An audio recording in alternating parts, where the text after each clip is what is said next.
नमस्कार प्यारे स्टूडेंट, स्वागत है आप सबका आशीष तिवारी एकेडमी पर। मैं हूं अनुष्का और इस चैनल पर हम क्लास 9 से क्लास 12 सीबीएसई बोर्ड के स्टूडेंट्स को इजी लैंग्वेज में स्टेप बाय स्टेप पढ़ाते हैं। अगर आप बोर्ड एग्जाम्स के लिए सीरियस हो और हम कम टाइम में मैक्सिमम मार्क्स चाहते हो तो समझ लो ये चैनल आपके लिए ही बना बना है। स्टूडेंट्स, आज के इस वीडियो में मैं लेकर आई हूँ क्लास 10th के मोस्ट इम्पॉर्टेंट मैथमेटिक्स के क्वेश्चंस। तो इस वीडियो में जो हम कवर करने वाले हैं वो 1 मार्क्स के इम्पॉर्टेंट क्वेश्चंस है, जो कि हमने बहुत सारे previous year question paper, sample question paper से कंपाइल किए हुए हैं। अराउंड 20-30 1 मार्क्स क्वेश्चन है, which is more than enough. I think 20-30 plus होंगे ही।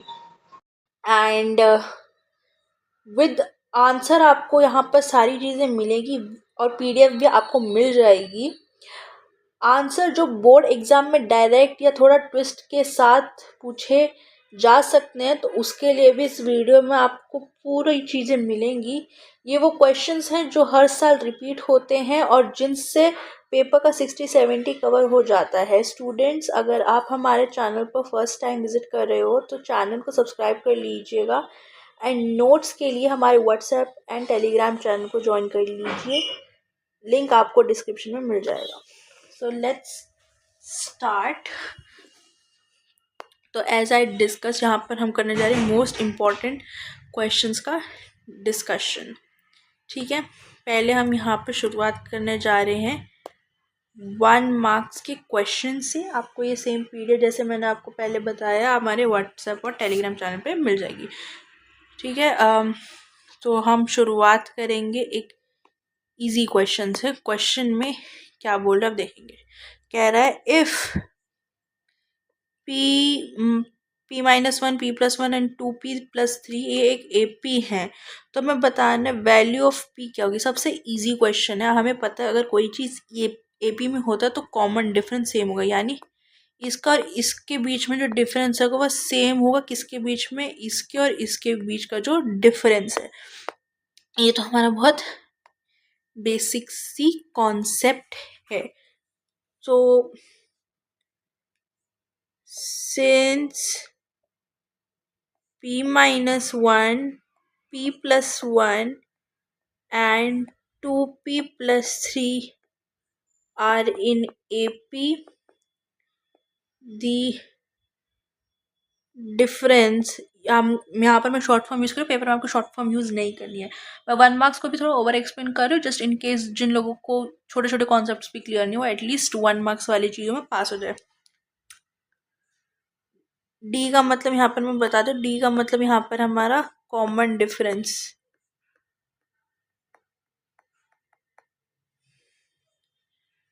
Common difference will be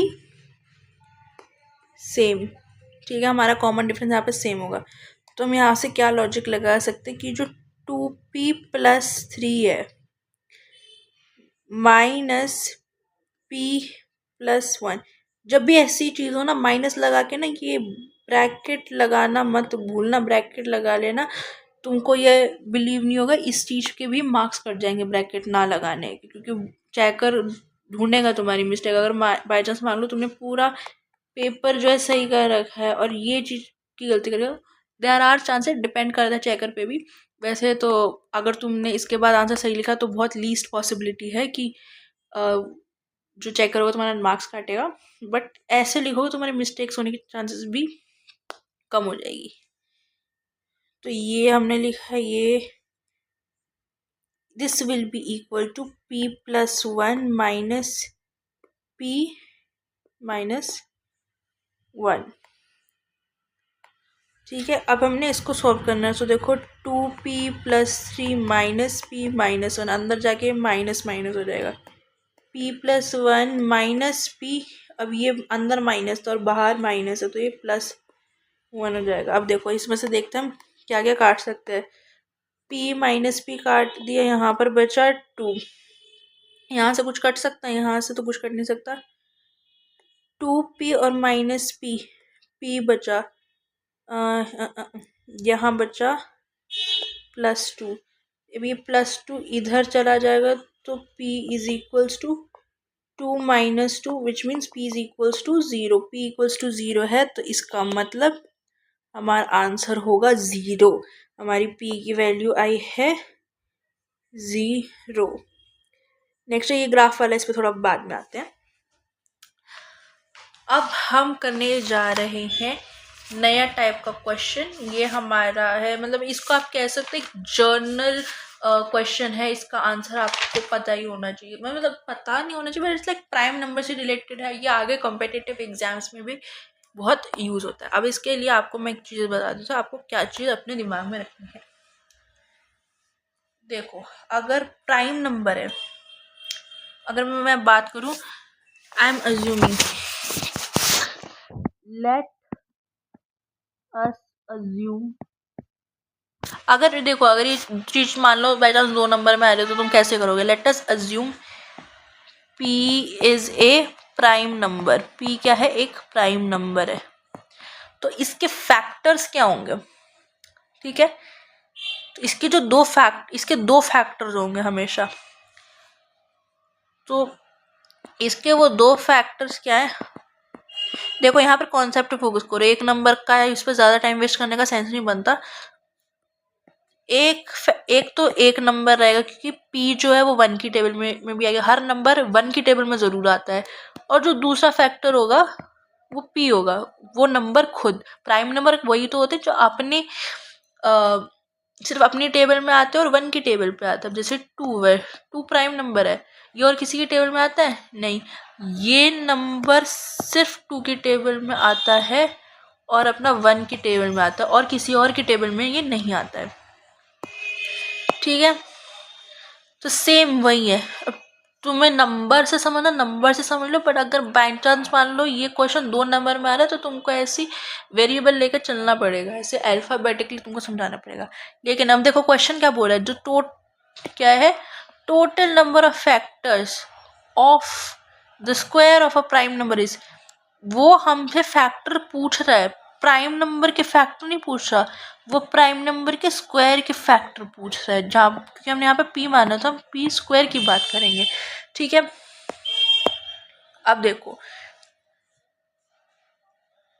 p square क्या हो गया, basically square of prime number, ठीक है।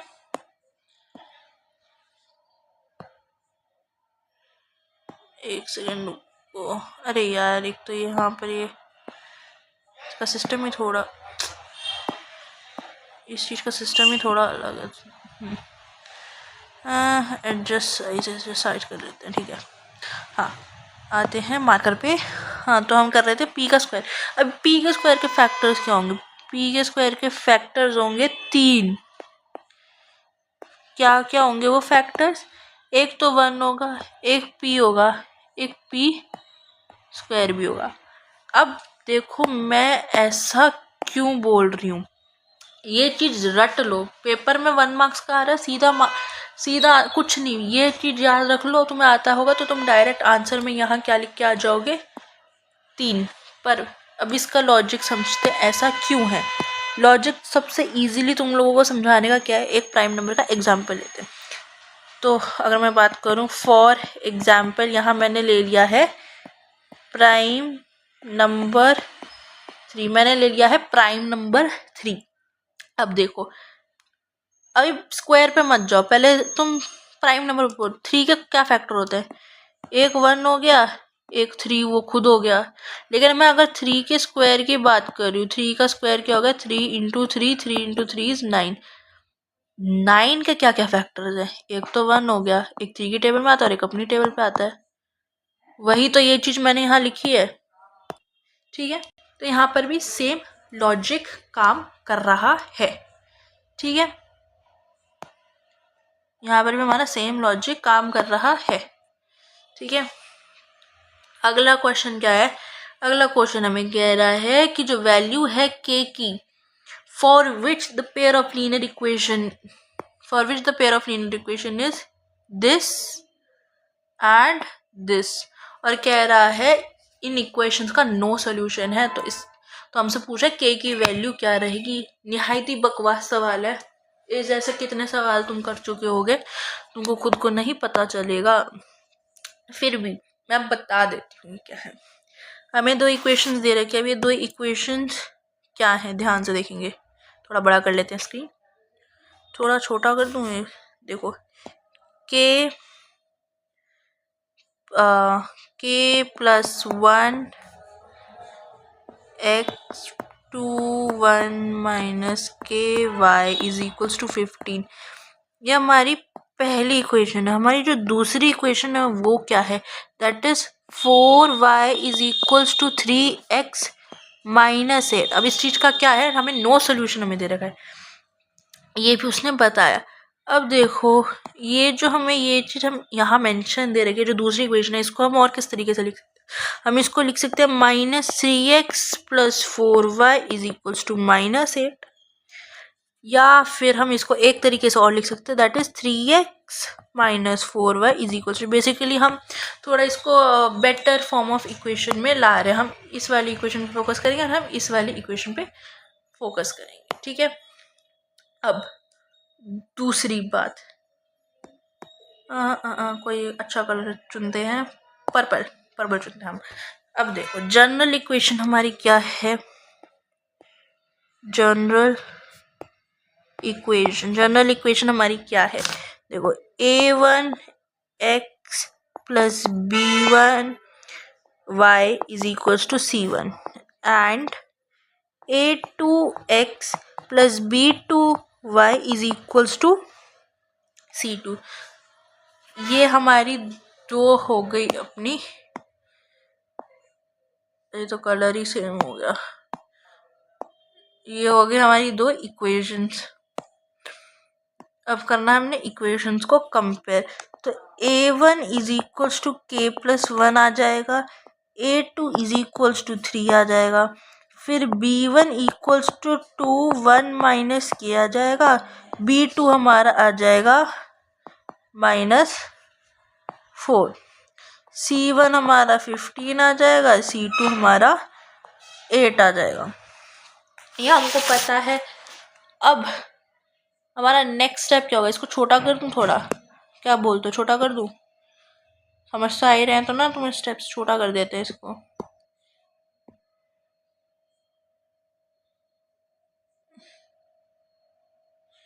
ठीक है, इसको हमने कर दी छोटा। अब देखो कंडीशन फॉर नो सोल्यूशन क्या होता है, ब्लैक ले लेते, कंडीशन फॉर, कंडीशन क्या होता है नो सोल्यूशन का, जो हमारा a1 इज टू a2 का रेशियो है वो b1 इज टू b2 के रेशियो के इक्वल होगा, लेकिन इक्वल किसके नहीं होगा, c1 इज टू c2 के रेशियो के। अब हमारा काम हो गया सिंपल। अब हमें क्या करना है, सीधा वैल्यू पुट कर देनी। वैल्यू क्या पुट कर देनी है, अब देखो हमारा ये k plus 1 3 equals to 1 minus k upon में -4, क्रॉस मल्टीप्लाई कर देना। इसके बाद तो काम ही आसान हो गया, जिसमें कुछ करना ही नहीं है। फिर भी अच्छा ऐसा करो, आप लोग वीडियो पॉज करो, इसका आंसर लिखो, बहुत ईजी है। कमेंट्स में मेरे को सबके आंसर चाहिए। -4k plus 1 is equal to 3 into 2 1 minus k हो जाएगा, यहाँ -4k -4 6 1 माइनस क्या, इसको फर्दर सॉल्व करोगे ना, करते करते k की वैल्यू आ जाएगी 5, फर्दर सॉल्व करोगे तो k की वैल्यू आ जाएगी 5। इस पे भी बाय चांस किसी ने कमेंट में लिख देना है कि आपने ठीक से नहीं कराया, पर मैं बता देती हूँ। इसको तुम खोलो, मतलब इसको जब तुम खोलोगे ना तो ये कैसे सा बनेगा, स्पेस की कमी, क्योंकि मैं थोड़ा बड़ा लिख रही हूँ ना, तो मैं इस चक्कर में कर रही थी। -4k -4 is equal to 6 -6k, ठीक है। उसके बाद बेसिकली तुम 6 के बोथ साइड्स ऐड कर दोगे ना, तो इक्वेशन बन जाएगी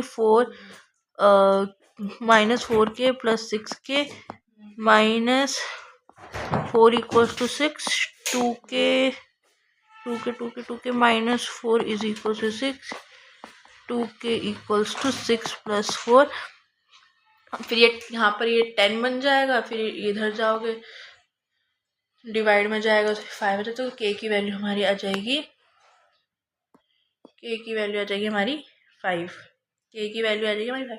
हालांकि यहाँ पर हमारा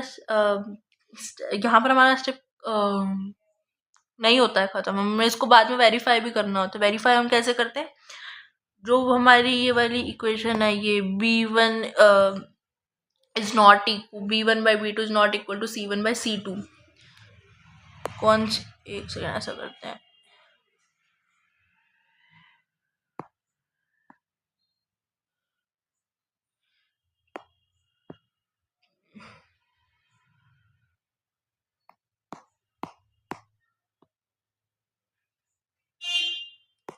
देखो यार यहाँ पर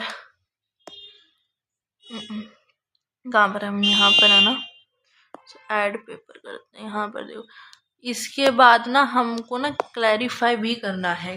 वेरीफाई कैसे करना है, स्टेप 4 है ना जो, इसमें हमें वेरीफाई करना है। वेरीफाई जब हमारा लास्ट स्टेप होगा इसमें हम वेरीफाई करते हैं, हमें चेक करनी है, चेक इफ जो वैल्यू है k is equals to 5 satisfy करती है किस चीज को, ये इनइक्वालिटी को। हमारी क्या है, हमारी inequality b1/b2 is not equal to c1/c2। Basically ये कुछ इस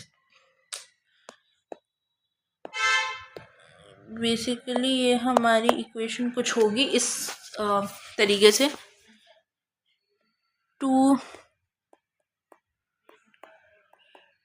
बाय द वे अगर आप लोगों को लाइव लेक्चर चाहिए तो उसके लिए भी कमेंट करना।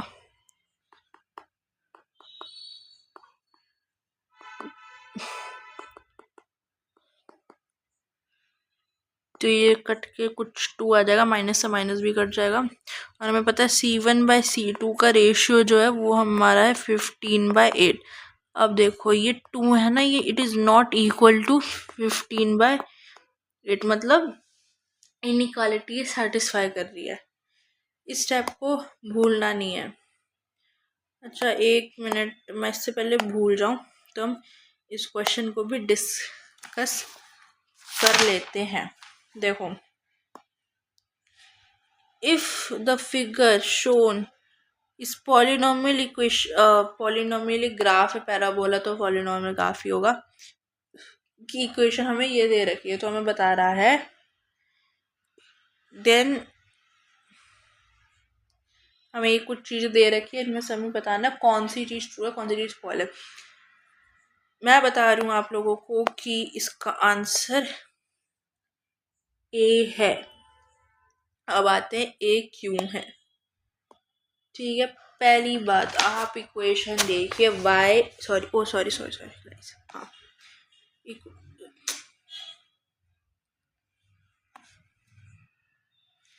आप इक्वेशन देखो, y is equal to ax² plus bx, इस जो कि पैराबोला है। अभी जो a है ना हमारा, ये जो आगे a है हमारा ax² में, ये जो a है ये हमारा डिटरमाइन करता है डायरेक्शन जहाँ पैराबोला खुलेगा। ठीक है, पहले b ये वाली इक्वेशन शुरू करते हैं, ये फॉल्स क्यों है। अब देखो, ये तो पहली बात x एक्सिस को कट कर रहा है, इसके ये जो एंड पॉइंट्स है ये x एक्सिस को कट कर रहे हैं 2 डिस्टिंक्ट पॉइंट्स पे। ठीक है, मतलब 2 डिस्टिंक्ट रियल रूट्स हैं इसके। तो जो इसका डिटर्मिनेंट होगा ना इसका, वो होगा b² - 4ac ग्रेटर देन 0। तो ये फिर अगर आप इसको सोल्व करो ना तो ये इससे अग्री कर ही नहीं रहा है, तो ये वाली चीज हमारी आ गई फॉल्स। जो हमारी ये दे रखा है ना a and b are of the same sign, इसके लिए हम ये इतनी इंफॉर्मेशन काफी नहीं है। वी नीड एडिशनल इंफॉर्मेशन, इसमें हमें एडिशनल इंफॉर्मेशन चाहिए। अब आते हैं सी फॉल्स क्यों है। देखो, जो y इंटरसेप्ट है वो कब हमें बताता है, जब y intercept is the value of polynomial at x equals to 0। यहाँ पर जो c है ना, मैं बता देती हूँ, एक सेकेंड। c का मतलब है हमारा y इंटरसेप्ट। y इंटरसेप्ट हमें कब पता चलता है? जब कोई लाइन y एक्सिस को काटती है ना, जहाँ वो काटती है वो हमारा है y इंटरसेप्ट, यहाँ पर जो हमारी y की वैल्यू होती है। अब c तब हमें तभी मिलेगा ना जब ये कोई लाइन y एक्सिस को काट रही है। यहाँ y को काट ही नहीं रही, यहाँ तो x एक्सिस को काट रहा। y इंटरसेप्ट आ कहाँ से रहा है? ठीक है, तो हमारा a, इसकी वैल्यू होगी a। ठीक है, अब आते हैं हमारा नेक्स्ट क्वेश्चन पे, जो कि ट्रिकी तुम्हें लग नहीं रहा है, पर एग्जाम में तुम घबरा, वैसे इजी है, एग्जाम में घबरा के तुम इस चीज को गलत कर सकते हो। अब देखो, हमें दे रखा है हमें दे रखा है √27, √77, √147। इसका हमें 6th टर्म निकालने को बोल रहा है। थोड़ी अगर किसी की कैलकुलेशन सॉल्व है तो वो कर लेगा वैसे। अब देखो यहाँ पर √27 है, √27 को मैं कैसे लिख सकती हूँ? √9 × 3 को अगर मैं फर्दर सॉल्व करूँ रूट के ही फॉर्म में, तो ये √3 × 3 हो जाएगा। फिर हमारा √75 को मैं लिख सकती हूँ 25 × 3,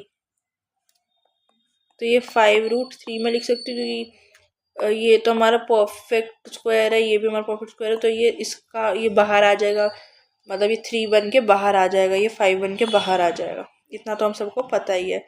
उसके बाद 147 है ना, तो ये 49 × 3 यानी 73। ऐसा जब भी नंबर दिखे ना तुमको, ये मैं बता रही हूँ, ऐसा अगर कुछ भी दिखे ना, पहली बात इनके मल्टीपल देखो और ऐसे मल्टीपल देखो जो परफेक्ट स्क्वायर के आसपास आते हैं, जैसे हमने यहाँ देखा।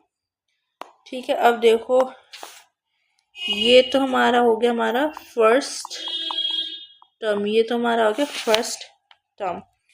जो डिफरेंस होगा वो 5√3 - 3√3। जिनको रूट के ऐसे इक्वेशन सॉल्व करनी नहीं आती, वो ये मान ले कि ये जो √3 है ना, ये इसको एज अ वेरिएबल मानो, इसकी जगह मान लो कि ये x है, इनकी जगह मान लो कि ये x है, फिर सॉल्व करो तो सॉल्व हो जाएगा। तो इसको जैसा अगर मैं मानूँ 5x - 3x, हमारा आंसर क्या आएगा? 2x। ठीक है, तो ये भी हमारा आंसर आ गया। अब हमारी सारी इंफॉर्मेशन दे रखी है, अब हमें कैलकुलेट करना है 6th टर्म। तो 6, अच्छा रुको, तो a6 is equals to 3√3 + 6 - 1 into में 2√3। यहाँ हमने कौन सा फॉर्मूला लगाए? यहाँ हमने लगा रहा है an is equals to a + n - 1/d। ठीक है, तो ये इसको आप फर्दर सॉल्व करोगे तो a6 इज इक्वल्स टू 3√3 + 5 2√3। ये मल्टीप्लाई में ब्रैकेट लगाना नहीं भूलना है। a6 equals to 3√3 + 10√3। a6 is equals to 13√3। अब देखो ये जो हमारा आंसर आया ना, क्या 13√3, यहाँ हमको ऑप्शन में ही नहीं मिलेगा। इसका मतलब आप 13 को अंदर भेजोगे, इसका मतलब आप 13 को अंदर भेजोगे, तो 13 जब अंदर जाएगा तो 13 नहीं रहेगा, 13 × 13 हो जाएगा और इंटू में 3 रहेगा, तो ये 169 × 3 हो जाएगा। 169 × 3 हमारा होगा 507। 507 ये हमारा आंसर है। ठीक है, उसके बाद आते हैं हम अपने 6th क्वेश्चन में। 6th क्वेश्चन हमारा क्या कह रहा है? बहुत इजी क्वेश्चन है, थोड़ा टाइम लग सकता है, अगर किसी स्पीड अच्छी है तो इतना टाइम नहीं लगेगा। देखो ये इक्वेशन हमें दे रखा है, ये फिगर है हमारी जिसमें पी क्यू और पी आर जो है टैंजेंट्स है सर्कल के। पी क्यू की लेंथ है 7 सेंटीमीटर, जो एंगल है आर पी क्यू, यानी देखो आर पी क्यू है ना, मतलब पी पी की ये जो एंगल बन रहा है पी पे आर पी क्यू, ये 60 डिग्री है। ठीक है, अब वो हमसे क्या पूछ रहा है, हमसे वो कॉर्ड की लेंथ पूछा। कॉर्ड मतलब हमारी ये क्यू आर की लेंथ पूछा। अच्छा लिखा हुआ है क्यू आर। कैसे सॉल्व करना है, देखो हमें पता है, क्या पता है हमें क्या पता है कि वी, एक तो वी नो दैट, क्या पता है हमें कि जो लेंथ है, एक्चुअली रुको यार ऐसे लिखो ना, थोड़ा स्पेस में गड़बड़ हो जाएगी, तो सुन ही लो तुम।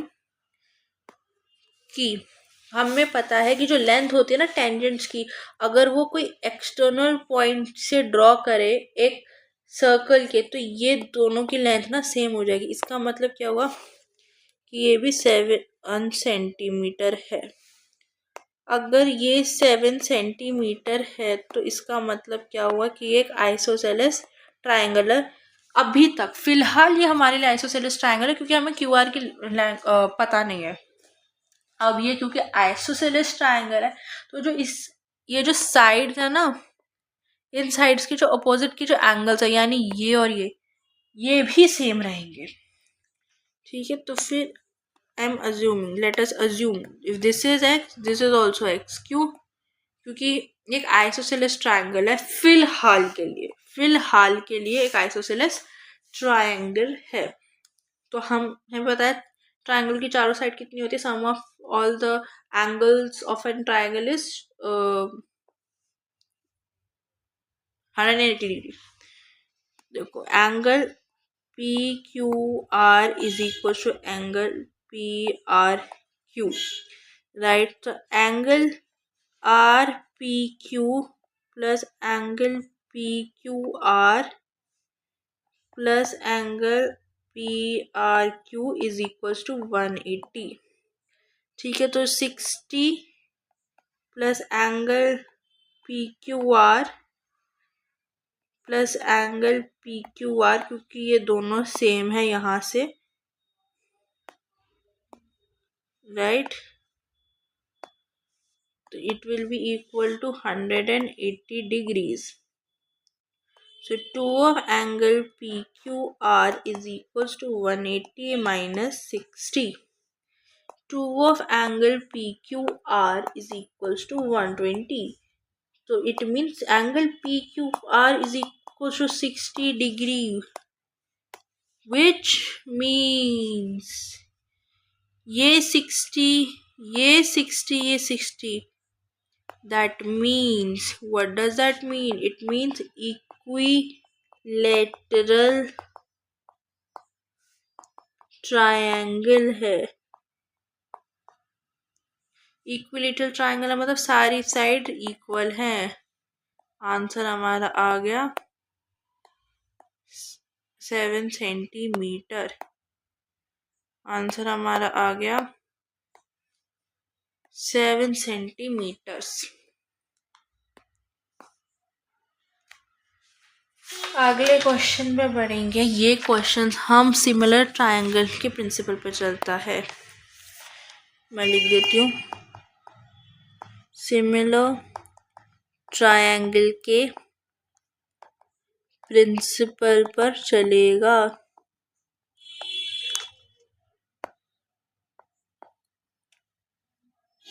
Okay wait a second. Similar triangle के प्रिंसिपल पे क्या चलेगा, देखो ऐसे क्वेश्चन, पहले क्वेश्चन पढ़ते हैं। रायना जिसकी हाइट 1.5 मीटर टॉल है, उसकी शैडो 1.8 मीटर लॉन्ग जा रही है एक इंस्टेंट पे, और एट द सेम इंस्टेंट जो शैडो है एक पोल की वो 9 मीटर लॉन्ग है। तो मुझसे पूछा कि टॉल कितना है पोल। बहुत इजी है, इसका एक रेशियो हमको याद रखना है। इस क्वेश्चन को हम सॉल्व कैसे करते हैं कि जो हाइट है ऑफ रायना,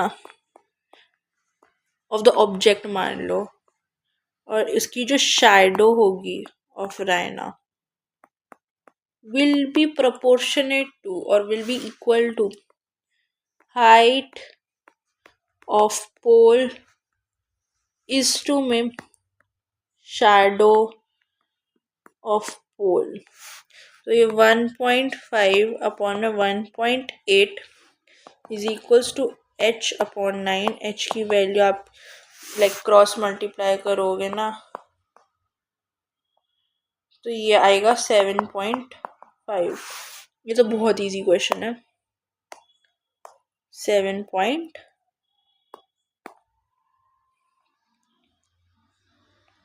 ये वाला क्वेश्चन हल्का सा चुन्नू सा ट्रिक है.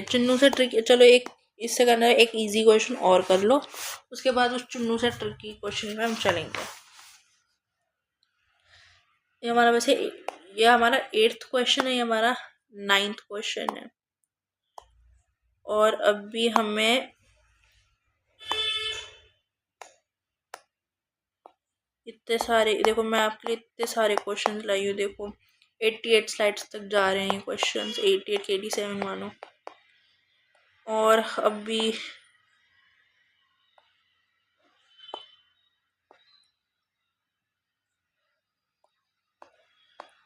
बहुत सारे क्वेश्चन करने हैं. अभी तो हम यहाँ आए, अभी चलो हम यहाँ आए. फिर उसके बाद 41 2 3 4 5 6 7 बहुत सारे, अभी बहुत सारे करने हैं. ठीक है हम थे, हाँ हम इधर ही थे. इस पे आते हैं, क्या कह रहा है हमें. यार मेरे को तो लग रहा है ये क्वेश्चन मैं होमवर्क में ही दूँ, इतना इजी क्वेश्चन है ये. कि m एक पॉइंट है y एक्सिस पे at a distance of 4 units from x axis. It lies below x-axis. The distance between point M and point Q. देखो point Q तो हमें दे रखा है. अब बात आते हैं point M की, वो क्या बोल रहा है. point M है, ठीक है. point M किस पे है, ये हमारा y एक्सिस पे है, ठीक है. y एक्सिस पे है, यानी x के कोऑर्डिनेट क्या है, 0 है. x के कोऑर्डिनेट क्या है, 0 है. माने हमें y एक्सिस की वैल्यू देखिए 4, y एक्सिस की दे रखी है 4, लेकिन नेगेटिव में है पॉजिटिव में, वो हमें क्या पड़ेगा. लाइन पढ़ो. M is a point on y axis at a distance of 4 units from y axis and it lies below x axis. ये x है, ये y है, x ये y डैश है, ये x डैश है. बिलो x एक्सिस की बात करो तो यहाँ पर वैल्यू नेगेटिव रहेगी, ठीक है. इसलिए हमारा जो m का पॉइंट है ना, यानी x1 y1 जिसको मैं मान रही हूँ वो रहेगा 0 -4. और जो q है x2 y2 वो रहेगा 5 और -1. ये तो हमें क्वेश्चन में ही 5 और 1 है, सॉरी 5 और 1 है, 5 और 1, ठीक है. अब इस पे हमको कौन सा वाला डिस्टेंस, अब इसमें हमें बेसिकली कोऑर्डिनेट ज्योमेट्री का डिस्टेंस का फॉर्मूला लगाना है. डिस्टेंस का फॉर्मूला क्या है, अंडर रूट में पूरा है x2 माइनस x1 का whole square plus y2 minus y1 का होल स्क्वायर, ठीक है. तो अगर आप इसको पूरा फॉलो करेंगे तो ये बनेगा 5 minus 0 whole square plus 1 minus -4 का होल स्क्वायर. भाई मैं खुद जब लगा रही हूँ अंदर यहाँ पर ब्रैकेट, तो तुम लोग भी लगाओ यहाँ पर ब्रैकेट, कोई ज़्यादा तेज़ बनने की ज़रूरत नहीं है. तो मैं थोड़ा बड़ा बड़ा लिख रही हूँ. तो ये बन जाएगा 5 स्क्वायर प्लस 1 प्लस 4 का स्क्वायर, ठीक है. तो ये कुछ √50 यूनिट्स हमारा आंसर आएगा. यूनिट्स लिखना मत भूलना, इसके मार्क्स कटेंगे. यूनिट्स लिखना मत भूलना. डोंट forget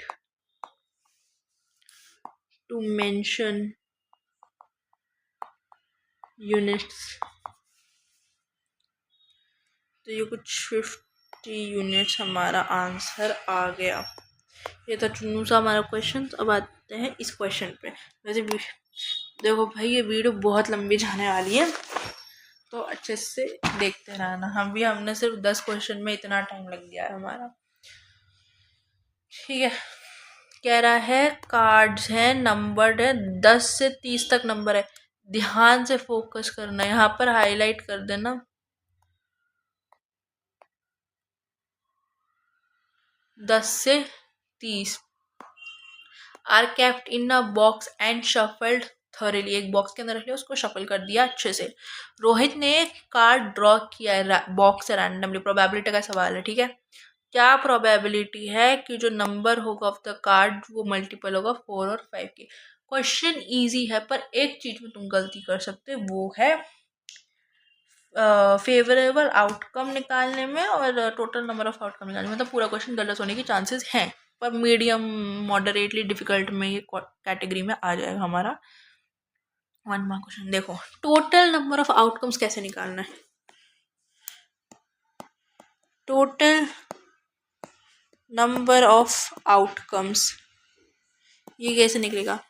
देखो पहले हम तो 30 में से तो पहले तो 10 हटा देंगे। 30 में से हम 10 क्यों हटा रहे हैं समझो। यहाँ पर हमें वैल्यूज जो दे रखी है ना, वो ये जो 10 से 30 के बीच में दे रखी है, 10 से 30 के बीच में हमें वैल्यूज दे रखी है। अभी 10 से 30 के बीच में वैल्यूज होने का क्या मतलब है। इसका मतलब ये है 1 से लेके 9 तक की वैल्यूज आ ही नहीं रही। पर फिलहाल मोटा मोटा हमने 30 में से 10 माइनस किया।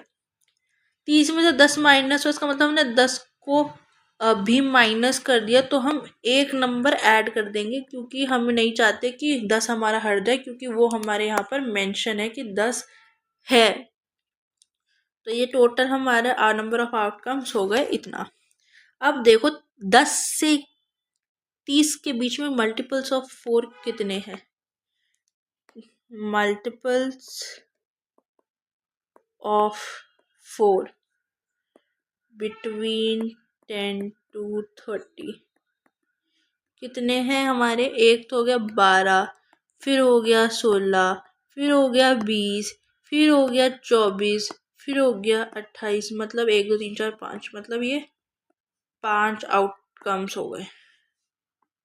ठीक है, फिलहाल के लिए ये हमारे हो गए 5 आउटकम्स।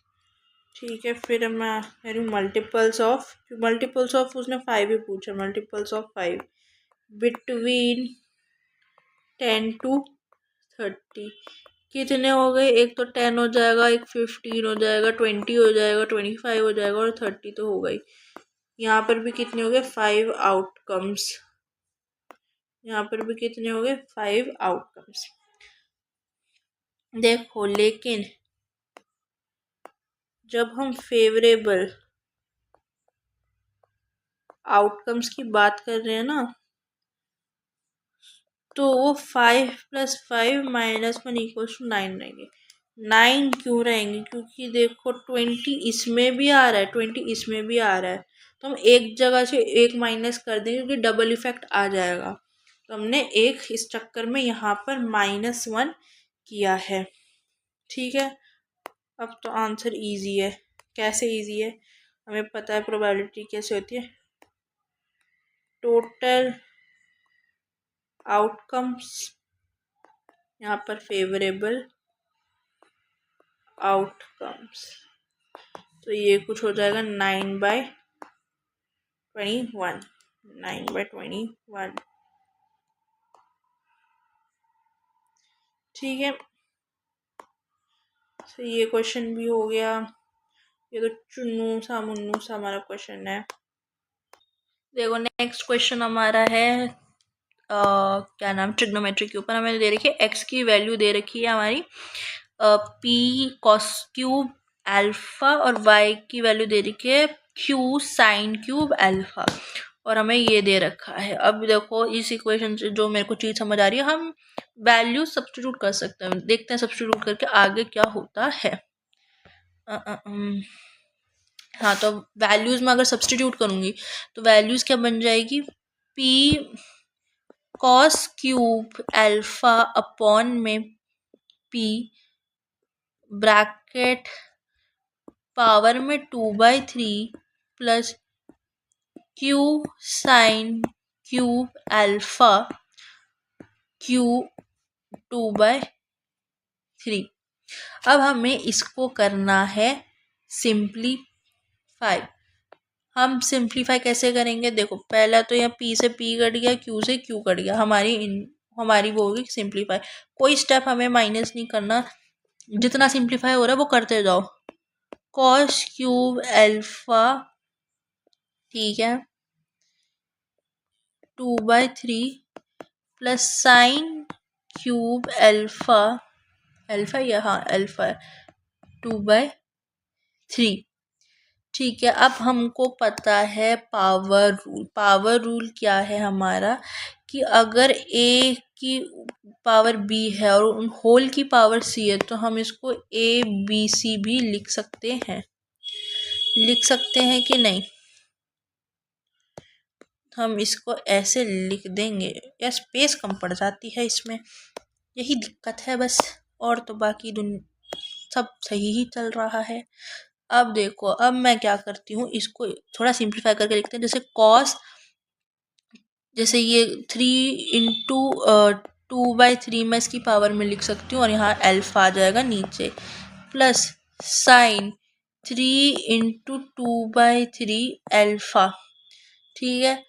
इसको 3 से 3 कट गया, 3 से 3 कट गया तो cos square alpha plus sine square alpha. हमें पता है cos square alpha plus sine square alpha किसके बराबर होता है? 1। हमारा आंसर क्या आ गया? 1। हमारा आंसर क्या आ गया? 1। देखो बस दिखने में डिफिकल्ट था, आंसर था इजी, हमने बस की है वैल्यू सब्स्टिट्यूट। वैसे भी 1 मार्क्स में इतना डिफिकल्ट क्वेश्चन वो तुमसे पूछेगा नहीं। हाँ जी, नेक्स्ट क्वेश्चन इज कह रहे इन द गिवन फिगर एक सर्कल है इंस्क्राइब्ड अंडर अ ट्रायंगल। मतलब अगर ये बहुत बार अगर फिगर नहीं भी दियो तो इतना समझ जाओ, देख लो कि इसमें एक ट्रायंगल है, ट्रायंगल के बीच में एक सर्कल इंस्क्राइब किया गया है, मतलब बनाया गया। अब वो ए बी बी सी और सी ए की साइज को टच करता है at point X Z X Y respectively. उसने हमको क्या इंफॉर्मेशन दी है? उसने हमको इंफॉर्मेशन दी है कि ये जो ए बी है ना, ये जो हमारा जो ए बी है ये है 12 सेंटीमीटर। ये जो ए वाई है, ए वाई ये है 8 सेंटीमीटर। और जो सी वाई है, सी वाई ये 6 सेंटीमीटर है। 8 तो देखो ये हमारा हो गया 12, ये हमारा हो गया 8, ये हमारा हो गया 6। अब देखो एक चीज जो हमको पता होनी चाहिए कि जो लेंथ होती है ना टेंजेंट की, अगर वो एक्सटर्नल पॉइंट से एक सर्कल की तरफ ड्रॉ करी जाती है ना तो वो सारी इक्वल होती है। मतलब अगर ए एक्स और ए वाई की वैल्यू इक्वल है तो मतलब ये 6 और 6 होगी, ठीक है। बी एक्स और बी जेड भी सेम होगा। अब बी एक्स बी जेड की वैल्यू हमें पता नहीं है। और सी वाई और सी जेड की वैल्यू भी सेम होगी। इसका मतलब अगर ये हमें जैसे पता है ए वाई की वैल्यू 8 है ना, तो और सी वाई की वैल्यू हमें 6 जैसे दे रखी है, तो इसका मतलब ए एक्स, ओ सॉरी सॉरी सॉरी, ए एक्स की वैल्यू 8 होगी ना फिर इस हिसाब से, सॉरी सॉरी, हमको ये दे रखा है 12। तो इसमें से ए एक्स की ए वाई अगर 8 है तो ए एक्स भी हमारा 8 हो जाएगा, ठीक है। और सी वाई अगर 6 है तो सी जेड भी हमारा क्या हो जाएगा? 6, ठीक है। अब हम निकालते हैं बी एक्स। बी एक्स हमारा कैसे निकलेगा? बी एक्स हमारा कैसे निकलेगा? देखो जो ए बी है ना वो हमको पता है हमारे वो 12 सेंटीमीटर है, तो जो ए बी है ना वो इक्वल हमारा ए एक्स प्लस बी एक्स से। और जो ए बी है वो 12 है, ए एक्स है 8 है, प्लस में बी एक्स हमें पता है नहीं है अभी। इस इक्वेशन से हमारी बी एक्स आ जाएगी 12 - 8 इज इक्वल टू 4 सेंटीमीटर। तो बी एक्स हमारी आ गई 8। बी एक्स 8 है तो बी जेड भी, सॉरी 8 क्यों बोल रही हूँ यार, बी जेड भी हमारी होगी 4। ठीक है, आंसर में वो क्या पूछ रहा है, हमें बी सी की लेंथ पूछ रहा है। बी सी क्या हुआ अभी, 4 + 6 = 10 सेंटीमीटर। 10 सेंटीमीटर यहाँ आ गया। इंग्लिश पे ध्यान देनी है बस थोड़ी सी। ओके, सो नेक्स्ट क्वेश्चन हमारा क्या है, एपी के ऊपर है। यार अगर जो सम है first n terms of AP का, वो हमें सम दे रखा है इक्वेशन के फॉर्म में, तो हमसे पूछो कॉमन डिफरेंस क्या है। अरे भैया इतना इजी क्वेश्चन है ये। इसमें ना पहले तो देखो, अगर देखो S1 ना हमारे यहाँ पर A1 के इक्वल होगा, तो इसका मतलब 2 1 का स्क्वायर + 5 1। ये अगर हम कैलकुलेट करें तो ये 2 + 5 हो जाएगा = 7। ठीक है, लेकिन अगर हम जो S2 निकालेंगे वो सम होगा A1 + A2 का। हमको सम पता है, सम में से एक की वैल्यू पता है, तो हम दूसरी वैल्यू तो निकाल ही सकते हैं। तो यहाँ 2 स्क्वायर + 5 के 2, ये 4 × 2 कितना हो गया 8। 8 + 10 हमारा हो गया 18। ठीक है, तो ये देखो S2 होता है हमारा A2 + A1, तो ये हमारा हो गया 18। A2 हमको पता नहीं है, क्या पूछा, कॉमन डिफरेंस पूछा। A1 हमारा कितना है, A1 हमारा है 7। सो A2 कितना हो गया 18 - 7, A2 हो गया 11। A2 हो गया हमारा 11।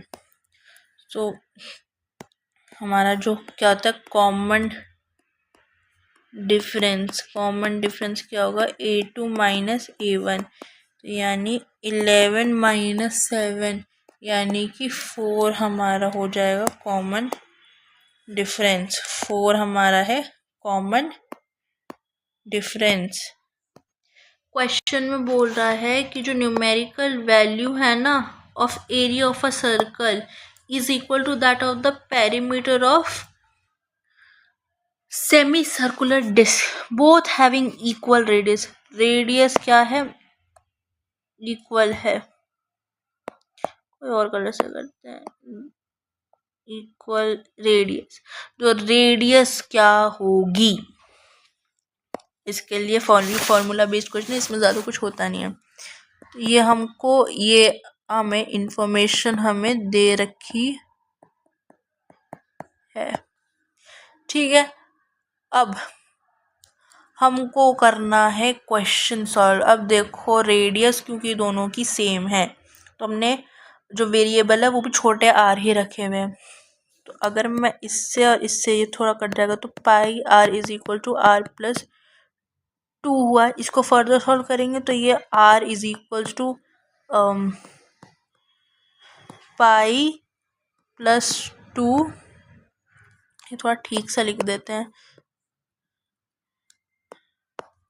तो ये हो जाएगा r = पाई + 2 अपॉन में पाई।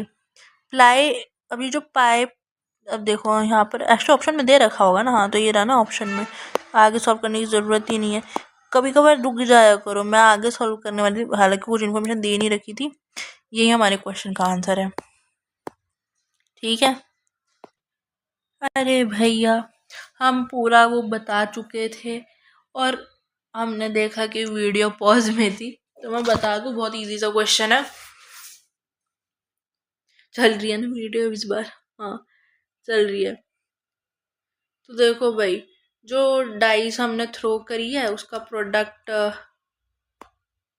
हमको बोल रहा है कि प्रोडक्ट ऑफ द नंबर जो है वो <6 होना चाहिए। 2 डाइस हमने थ्रो किए, तो हमको पता है टोटल आउटकम्स हमारा 6 × 6 36 बनेगा।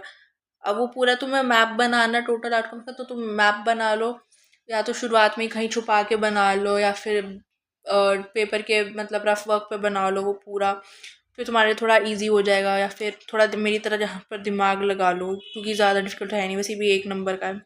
तो कुछ ऐसी 9 पॉसिबिलिटीज़ मिलेंगी जिन दोनों का प्रोडक्ट जो है <6 आएगा। फिर 9 पॉसिबिलिटीज़ अपॉन में टोटल आउटकम्स करके 9/36 करके डिवाइड करके 1/4 ले, आंसर तुम्हारा 1/4 आ जाएगा।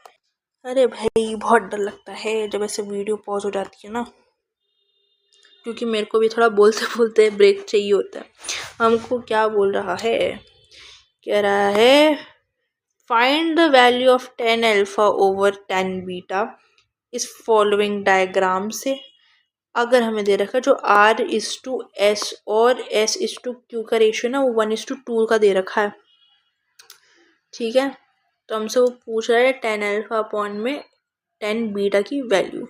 अब जो 10 अल्फा 10 बीटा है ना, हमको साइड्स के टर्म पे पर हम इसको डिफाइन करेंगे। अब वो हम डिफाइन कैसे करेंगे, आइए समझते हैं।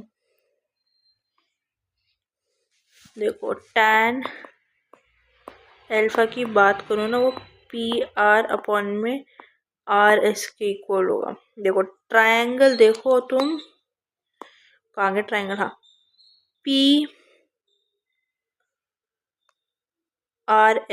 अल्फा। कुछ लोगों को तो ये समझ नहीं आएगा कि मैंने ये क्यों लिखा हुआ, वो भी समझाना पड़ेगा।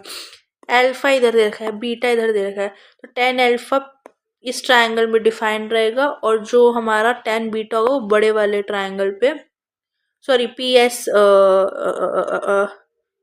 PRQ, हाँ बड़े वाले ट्रायंगल में डिफाइन रहेगा, हाँ ठीक है, ओके गॉट इट।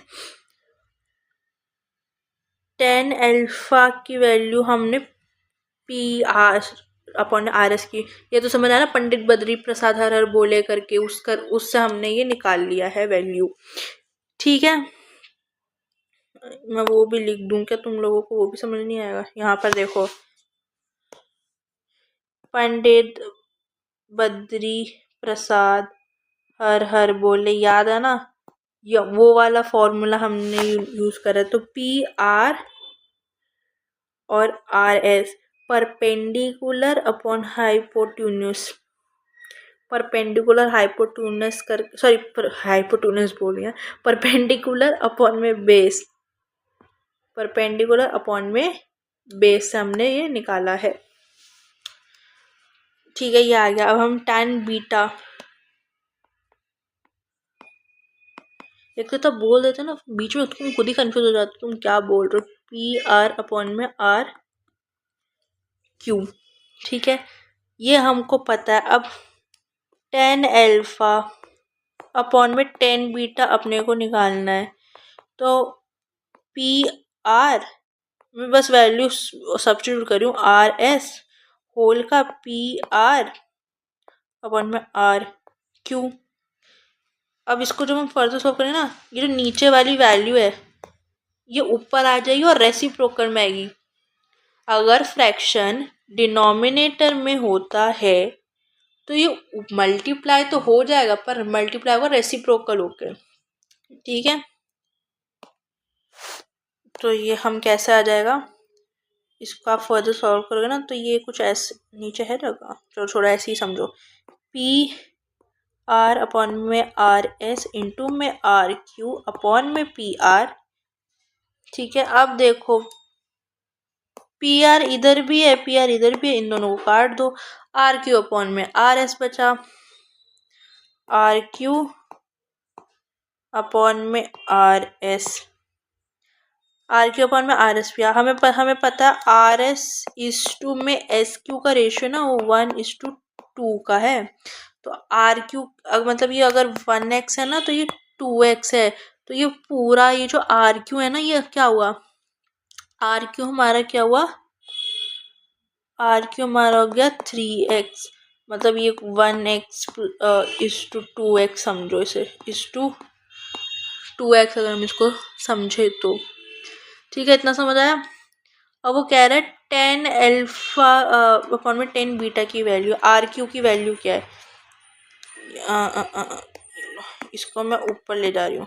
RQ की वैल्यू है 3x, RQ की वैल्यू आ गई 3x। उसके बाद RS की वैल्यू क्या, RX की वैल्यू है x,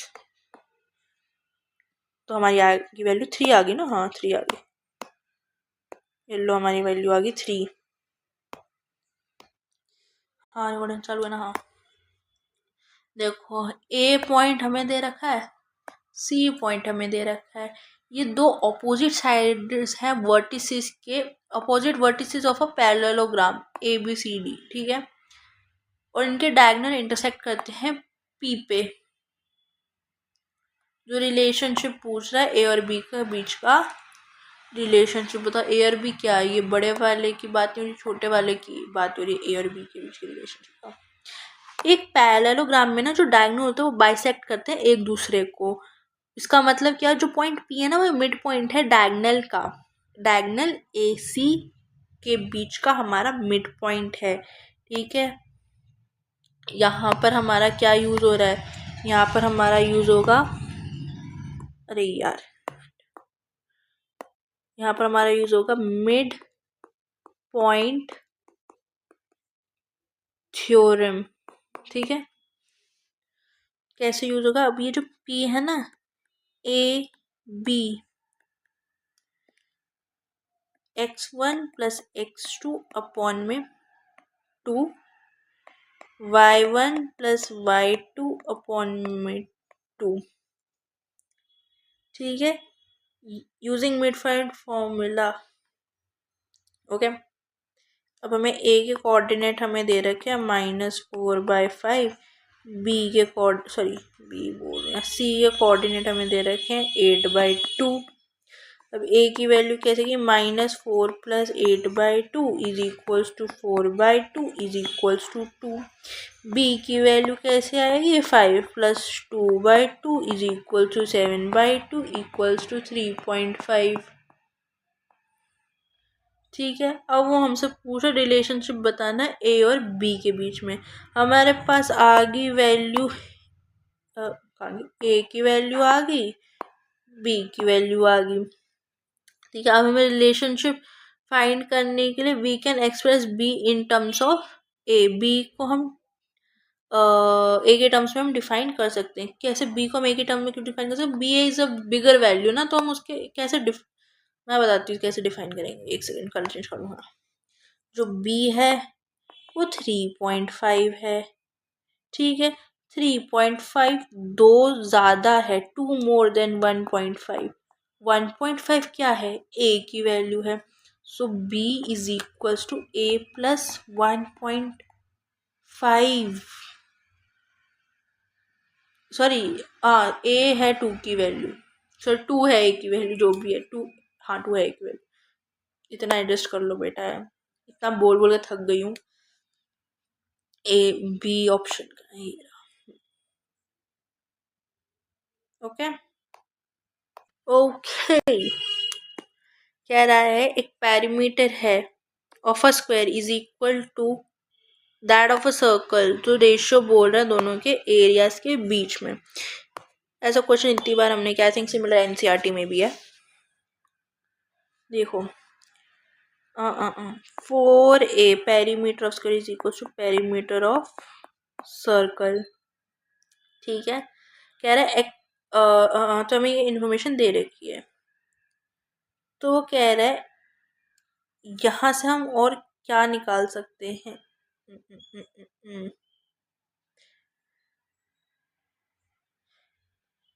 अगर हम एरिया, एरिया बोलो, अगर हम ए और आर के बीच का रेशियो निकालें यहाँ से, तो मतलब जितना समझ आ रहा है उतना तो हम करते हैं। ए और आर के बीच का रेशियो का तो 2π/4, तो ये π/2 सिंप्लीफाई करके आ जाएगा, ठीक है। एरिया ऑफ स्क्वायर क्या होता है, एरिया ऑफ स्क्वायर क्या होता है, ए स्क्वायर। एरिया ऑफ सर्कल क्या होता है, πr स्क्वायर, ठीक है। ये मैं इक्वेशन 1 मान रही हूँ। अगर हम area of square is to area of circle निकालें, तो ये ए स्क्वायर πr स्क्वायर के बराबर आया, ए स्क्वायर πr स्क्वायर के बराबर आया।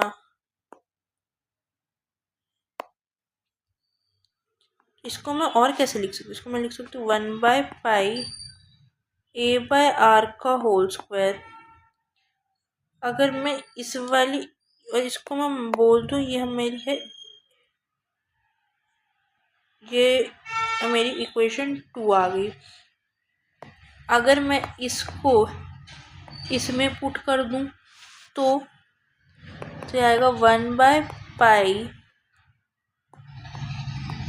स्क्वायर पाई बाय आर कितना है 2 का स्क्वायर, तो ये आ जाएगा हमारा 1/पाई स्क्वायर इंटू में 4 आया कि नहीं। अब मैं ये और ये कैंसिल करूँगी तो ये हमारा कुछ पाई/4 बचा। ठीक है, हमारा बचा ये पाई/4। तो हमें पता है पाई की वैल्यू वैसे इधर दे नहीं रखी है, वैसे बहुत बार यूजुअली पाई की वैल्यू दे रखी है, तो पाई की वैल्यू मैं यहाँ पर 22/7 लेके चल रही हूँ, क्योंकि मेरे को ऐसा कुछ डिफ़िकल्टी पॉइंट वाली कुछ वैल्यूज़ दिख नहीं रही है। तो 22/7 अपॉन में 4 करूँगी ना मैं, तो मेरे को मिलेगा 22/7 इंटू 4, तो ये 22/28 आया, 11/14 लाइक 1114 1114 ये रहा 1114। ठीक है, ये हमारा ओके।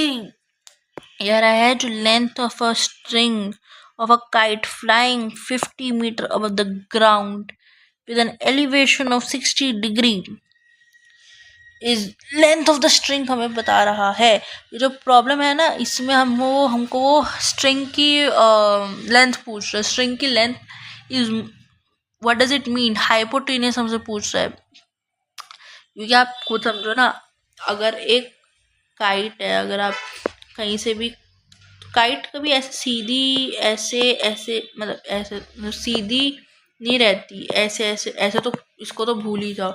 अगर आप कहीं खड़े होके कर रहे हो तो it is most likely this, और यहाँ का एंगल हमको 60 डिग्री दे रखा है, और ये तो ऑब्वियसली सीधी होगी, 90 डिग्री बना रही है।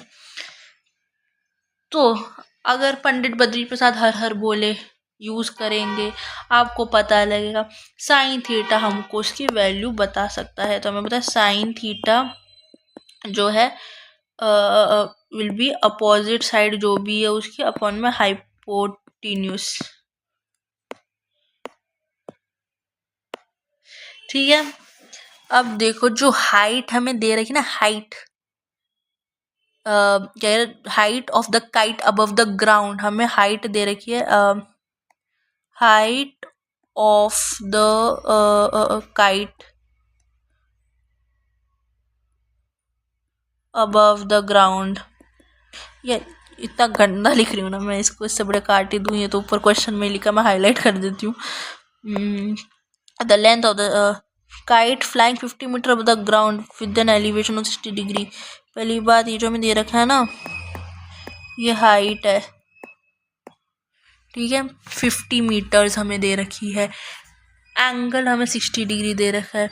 देखो sine 60 degree is equals to 50/L।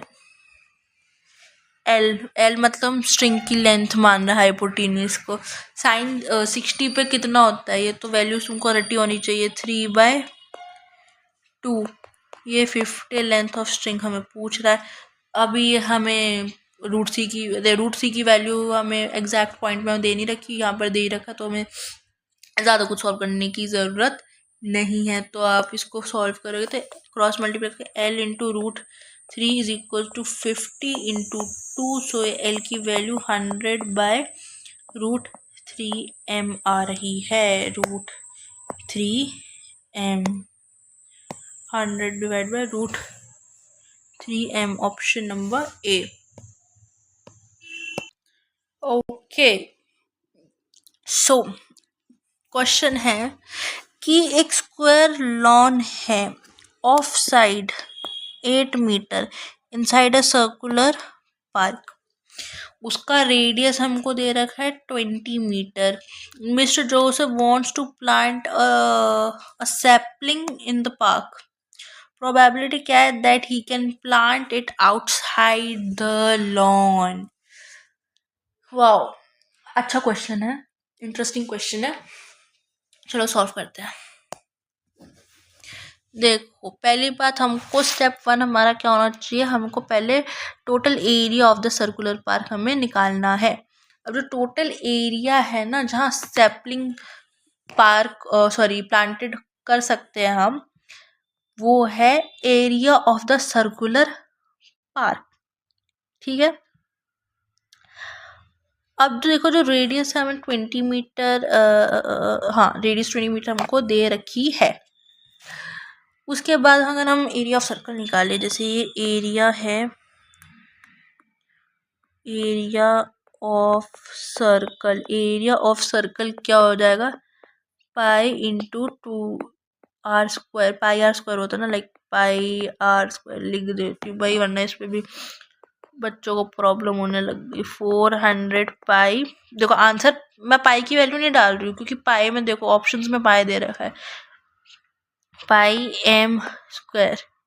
ठीक है। अब हम अगर ये जो एरिया है ऑफ स्क्वायर लॉन ही ना, स्क्वायर लॉन देखे तो ये हो गया एस का स्क्वायर मानी 8 का स्क्वायर, 8 वैल्यू दे रखी ना 60 मीटर, m²। यूनिट्स लगाना मत भूलना, यूनिट्स लगाना मत भूलना, बार बार कह रही हूँ मैं। तो एरिया, फेवरेबल एरिया कितना हुआ, मतलब जहाँ पर हमें सैपलिंग लगानी है, एरिया जो है हमारा फेवरेबल, ये कितना होता है? ये area of circle minus area of square, तो ये 400 पाई माइनस 64 m²। ठीक है। प्रोबेबिलिटी हमारी क्या हुई? प्रोबेबिलिटी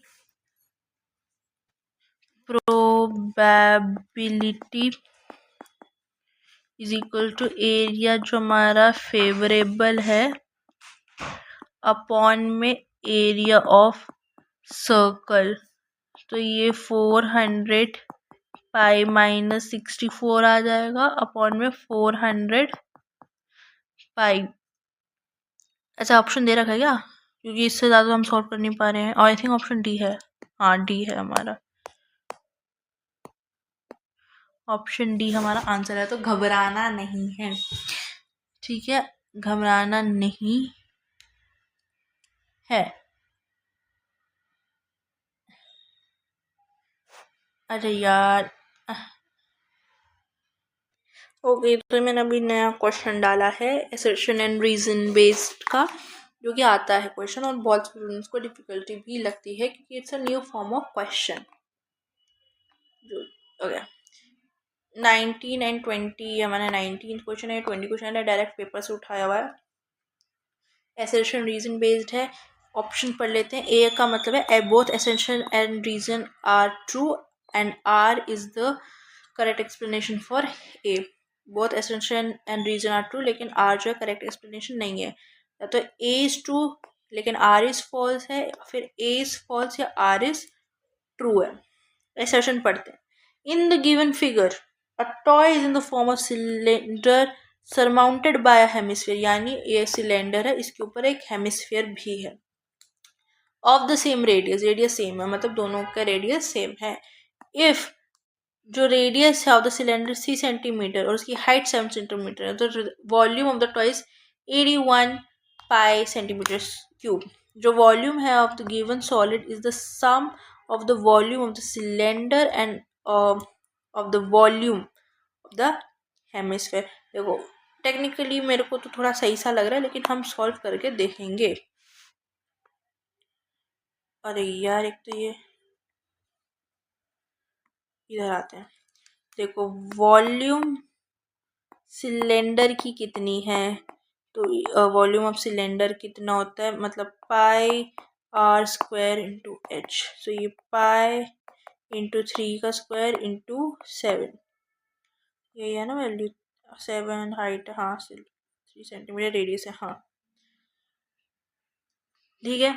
इसको हम फर्दर सॉल्व करेंगे तो 63 पाई सेंटीमीटर क्यूब आएगा, ठीक है। अब देखो वॉल्यूम ऑफ हेमिस्फेयर कितना है, हेमिस्फेयर 2/3 पाई आर क्यूब, से ये 2/3 पाई आर का क्यूब, तो ये आप सॉल्व करोगे तो 18 पाई सेंटीमीटर क्यूब आएगा। दोनों को ऐड करोगे ना, volume of cylinder plus volume of hemisphere 63 pi plus 18 pi is equal to 81 pi centimetre cube आ रहा है। एसर्शन ट्रू है, एसर्शन ट्रू है, पार्ट बाय पार्ट एसर्शन हमने मान लिया, चलो ट्रू है, और आर भी करेक्ट एक्सप्लेनेशन है, तो आंसर विल बी ए, इसका आंसर विल बी ए, इसका आंसर होगा ऑप्शन नंबर ए, ठीक है।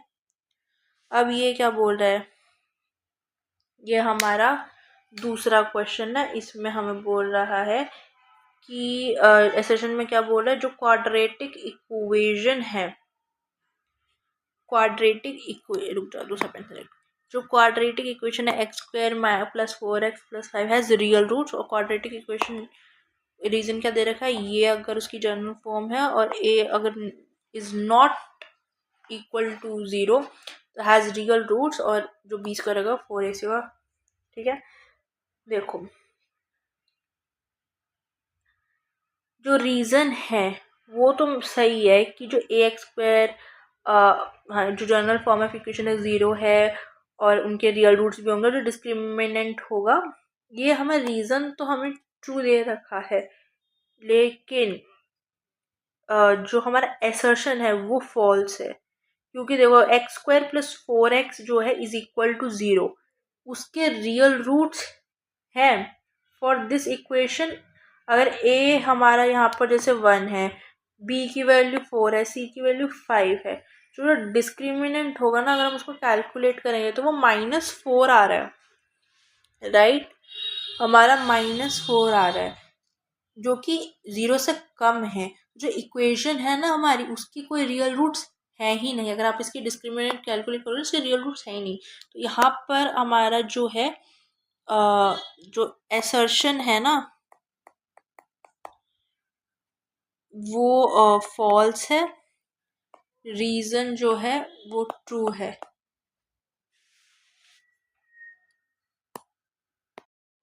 सो जो नेक्स्ट क्वेश्चन है उसमें हमें वो बोल रहा है find the values of k, the roots of this equation x² plus 4x plus k is equal to 0 are real. सबसे पहले जो कोफिशिएंट है और कंडीशन है जो रियल रूट्स की, हम पहले उसको आइडेंटिफाई करेंगे। हमको ये इक्वेशन हमको ये दे रखी है, ठीक है। अगर हम इसको स्टैंडर्ड फॉर्म से कंपेयर करें, ax² plus bx plus c is equals to 0, तो a की वैल्यू आ गई 1, b की वैल्यू आ गई 4 और c की वैल्यू हमारी k है, ठीक है। इसके बाद हमने क्या करना है, जो रूट है हमारे क्वाड्रेटिक इक्वेशन का या फिर वो रियल हमें दे रखा है, तो जो डिस्क्रिमिनेंट होगा या फिर यानी b² माइनस 4ac है, ये ग्रेटर देन 0 हो सकता है, ग्रेटर देन इक्वल टू 0 ये हमारा होना चाहिए, तो हम यह कंडीशन यहाँ पर अप्लाई करने जा रहे हैं। ये तो मैंने आपको किया एक्सप्लेन, अब हम इसको करेंगे सॉल्व। तो हमको पता है ये जो डिटर्मिनेंट है ये है b² minus 4ac greater equal to 0, 4² minus 4 1 k greater than equal to 0, 16 minus equal to 0, तो ये 16 greater than equal to 4 k, 16/4 greater than equal to k, तो ये 4 आ जाएगा इक्वल्स टू कि ये 1 नंबर पे सवाल पूछा, अब आप बोलो कि इसमें ऑप्शन नहीं, कभी कभार हाँ ऐसे भी चीज़ें देखने को मिल सकती हैं। ओके, सो क्वेश्चन में हमारा ये जो पहला पार्ट है दैट इज हमको बोल रखा है कि, एक सेकंड में थोड़ा चेंज करूं सेटिंग अपनी थोड़ी। हाँ, तो क्वेश्चन में पहला पार्ट है कि जो 10, तो हम दोनों सॉल्व कर रहे हैं by the way. 10 2a is equal to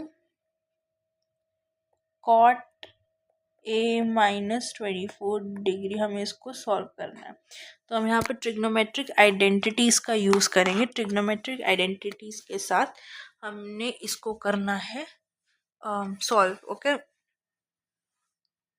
just a second guys, just a second. हाँ, अब हमने इसको करना है सॉल्व। हमको पता है कि जो हमारा कॉट होता है, तो जो हमारा कॉट होता है, cot theta is equals to 1090 degree minus theta. Okay, तो हम सेम यहाँ पर यूज करने वाले हैं। तो हम इसको कैसे करेंगे, देखो जो 10 2a है that is equal to 1090 minus a minus 24 degree. मैंने यहाँ पर ये फॉर्मूला यूज़ किया, यहाँ पर थीटा है लेकिन हमने थीटा की जगह a माइनस 24 डिग्री डाल दिया है। ठीक है, बाकी ये कॉर्ड जो है यहाँ पर ये 10 बन जाएगा। ठीक है, फिर उसके बाद हम अगर इसको पूरा सॉल्व करें तो ये हो जाएगा कुछ 90 degree minus a plus 24 degree, minus minus plus होता है। 10 2a equals to 10 114 degree minus a। तो अब tan, देखो हमें एंगल्स को इक्वेट करना है। क्या करना है, एंगल्स को इक्वेटिंग एंगल्स। सो यहाँ 2a equals to 4 degree minus a, so हो जाएगा 3a equals to 114 degree. So a is equals to 114 divided by 3, तो a की वैल्यू आ गई हमारे पास 38 डिग्रीज। ओके, अब मैं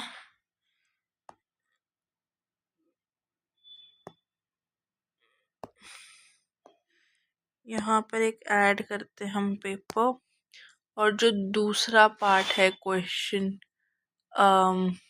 का हमारा जो है वो हमको दे रखा है, और वाला जो दूसरा पार्ट है दैट इज हमें वैल्यू फाइंड करनी है कि इसकी sine square 33 degree plus sine square 57 degrees की।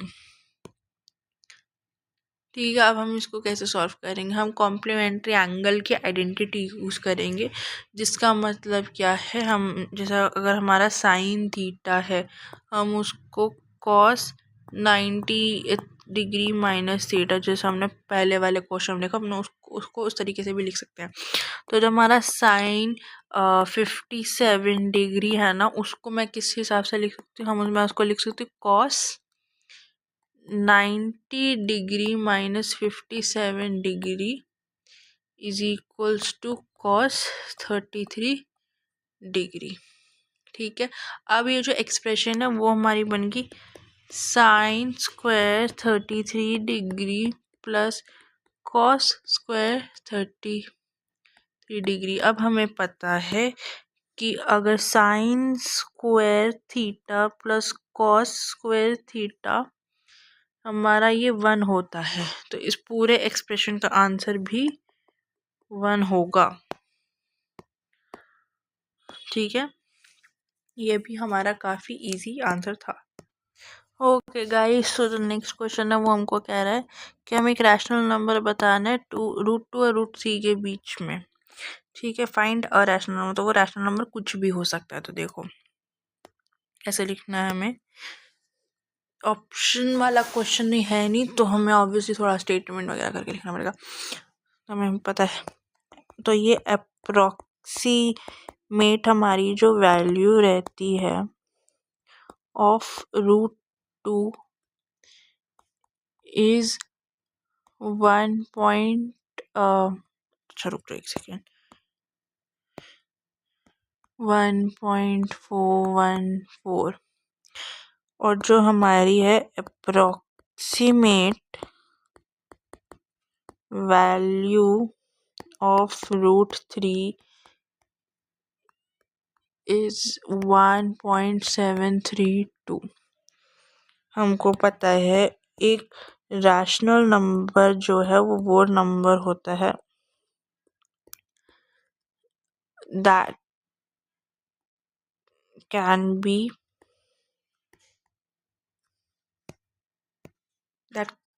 be expressed as a fraction p over में q, where p and q are integers.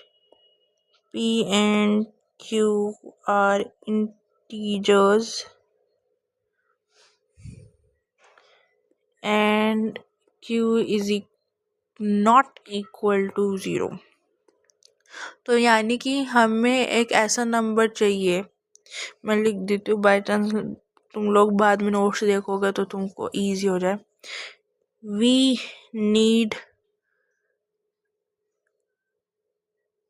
To find a fraction जो कि ग्रेटर हो 1.414 से,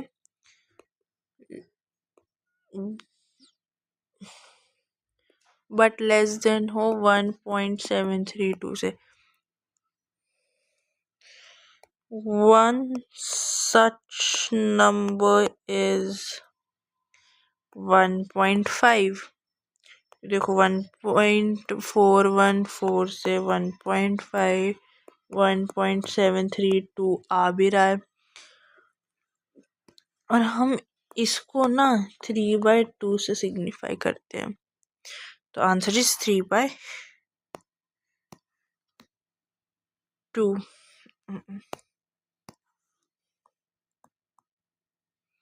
ओके, नेक्स्ट क्वेश्चन है कि हमें ये दे रखा है कि कितने रेशियो में x डिवाइड करेगा एक लाइन सेगमेंट को विद जो पॉइंट्स हमें दे रखे हैं A और B। हमें इसमें कुछ नहीं करना है, सेक्शन फॉर्मूला लगाना है, और हमें उसके वैल्यू भी बहुत इजी क्वेश्चन है, इस पे हम टाइम वेस्ट करने ही नहीं वाले, इसको लगा दो होमवर्क। ठीक है, मैं फॉर्मूला बता देती हूँ, इसमें हमें निकालना है सेक्शन फॉर्मूला यूज करना है हमें। ठीक है, ऐसा तुम कितने क्वेश्चन एनसीईआरटी में ऑलरेडी कर चुके हैं सेक्शन फॉर्मूला के। देखो सेक्शन फॉर्मूला क्या होगा, अब इसकी एक्स की वैल्यू कैसे, देखो हमारी एक्स की वैल्यू कैसे निकालती है इसमें, x equals to k x2 plus x1 upon में k plus 1, y is equals to k y2 plus y1 upon में k प्लस 1। ये हमारी वैल्यू, तो हम सब्सटीट्यूट वैल्यूज करते हैं, सब्सटीट्यूट करेंगे हम नॉन वैल्यूज़ को, फिर उसके बाद आप हमें के की वैल्यू नहीं पता होती तो आप इसको के की वैल्यू आप निकालोगे। ठीक है, इसका आंसर मैं आपको बता देती हूँ, इसका आंसर आप रहेगा 2:1, 2:1 इसका आंसर रहेगा, यानी के की वैल्यू 2 आएगी इधर। आपको उसमें के लिए सॉल्व करना है बस। ठीक है, अब हम इस क्वेश्चन पे आते हैं। ओके, सो इस क्वेश्चन में हमको क्या बोल रहा है कि जो गिवन फिगर है ना पी क्यू जो है टैंजेंट है। ठीक है, टैंजेंट यानी मतलब सर्कल के कोने से ऐसे जा रहा है, कोना नहीं मतलब सर्कल के पेरीमीटर से ऐसे जा रहा है, ऐसे ऐसे ऐसे, मतलब ये सर्कल है इसके ऐसे जा रहा है। सेंटर इसकी ओ है, ए ओ बी ये वाला एंगल 95 डिग्री है। Okay, A B Q will be A B Q, ये हमें एक्सटर्नल ये वाला एंगल लगाने को बोल रहा है। मैं इसको वर्बली बता देती हूँ कैसे सॉल्व होगा। ठीक है, देखो जो ट्रायंगल है ओ ए बी, हम इस पे फोकस करेंगे। जो ओ ए बी है ना, इसकी रेडाई है, मतलब एक रेडियस आप मान के चलो, ये है ओ बी है, रेडियस है, ओ ए बी रेडियस है। ठीक है, तो जो इसका मतलब क्या हो गया, ये हो गया एक आइसोसेलेस ट्रायंगल। तो ये और ये भी ना एंगल ओ ए बी, कौन सा, O A B and O B A, ये दोनों सेम रहेंगे। 180 डिग्री होता है, इससे मेरे को क्या पता चल जाएगा। देखो पहली बात, angle O A B plus angle O B A plus angle A O B 180 degree के हैं। Angle O A B is equal to angle O B A. तो जब आप इसको फर्दर सॉल्व करोगे तो तुमको पता चलेगा angle O B A is equal to 85/2, that is 42.5 degrees. ठीक है, अब ये जो एंगल है ना between radius and the tangent, ठीक है, ये होगा 90 डिग्री। मतलब एंगल ओ बी क्यू ये 90 डिग्री होगा। तो जो एंगल ओ बी क्यू है ना, वो सम है एंगल ओ बी ए के और एंगल ए बी क्यू के। तो इसका सॉल्व करोगे तो ये 90 डिग्री है, ये 42.5 है, plus angle A B Q तो हमको निकालना है। तो एंगल ए बी क्यू जो है it will be equal to 90 minus 42.5 degree, that is equal to 47.5 degrees. तो अगला क्वेश्चन इज है कि how many 2 digit numbers are divisible by. So ये हमको कैसे करना है ये देखना है, ये एपी का क्वेश्चन है, ध्यान से देखेंगे। Identify the range and sequence. ठीक है, देखो हमको पता है कि जो 2 डिजिट नंबर है वो 10 से शुरू होते हैं और 99 तक जाते हैं। तो जो पहले 2 डिजिट नंबर है डिविजिबल बाय 3 इज 12। तो हमारा हो जाएगा यहाँ 12। कॉमन डिफरेंस तो हमारा रहेगा 3। लास्ट नंबर हमारा 99, क्योंकि 99 डिविजिबल बाय है 3। तो हमसे पूछा कितने 2 डिजिट नंबर्स के होते हैं। तो देखो A N is equal to A plus N minus 1 by D. तो ये 99 हो गया, ये 12 हो गया, एन हमको निकालना है, डी हमारा 3 है। तो इसको इधर भेजेंगे, उसको सॉल्व करोगे ना तो ये कुछ ऐसा बनेगा, 87/3 is equals to n minus 1, so 29 is equals to n minus 1, so n की वैल्यू आ गई हमारी 30। बहुत इजी क्वेश्चन था। ओके, अब ये देखो ट्रिग्नोमेट्री का सबसे इजी क्वेश्चन आया। ये भी मैं नहीं करा रही हूँ, बहुत इजी क्वेश्चन है। 1030 की वैल्यू डालो, दैट इज़ 1/√3, उसका हमको स्क्वायर करना है। यहाँ पर सेक 45 की वैल्यू क्या होती है, √2 होती है। √2 का स्क्वायर करो, वैल्यू डालो। साइन 60 की वैल्यू है √3/2, उसका स्क्वायर करो। फिर ये 3/4 तो यहाँ है ही। ठीक है, ये सब की वैल्यूज तुमको बेसिकली इसमें पुट करनी है और कुछ नहीं, और तुम्हारा आंसर आ जाएगा। ठीक है, तो ये वाला भी तुम्हारा है होमवर्क। बाय चांस देख लेना अगर मैंने कोई वैल्यूज़ में गलती की हो, मेरे को लग नहीं रहा किया, बट हो सकता है करियो। But it is a very easy question, इसका आंसर तुमको मिल जाएगा। बहुत टुच्चू सा क्वेश्चन है, तो हम ये कराएंगे भी। मैं हटाने वाली थी इसको, but then I was like कि नहीं, फाइल में मिलना चाहिए ये। सो यहाँ पर वो क्या कह रहा है कि जो कर्व्ड सरफेस एरिया है एक सिलेंडर का, उसकी हाइट हमें दे रखी है, उसका सी ऐसे कर्व्ड सरफेस एरिया दे रखा है, रेडियस दे रखा है हमसे सॉरी हमसे रेडियस मांग रहा है, रेडियस दे नहीं रखा, और पाई की वैल्यू 3.14 हमको दे रखी है।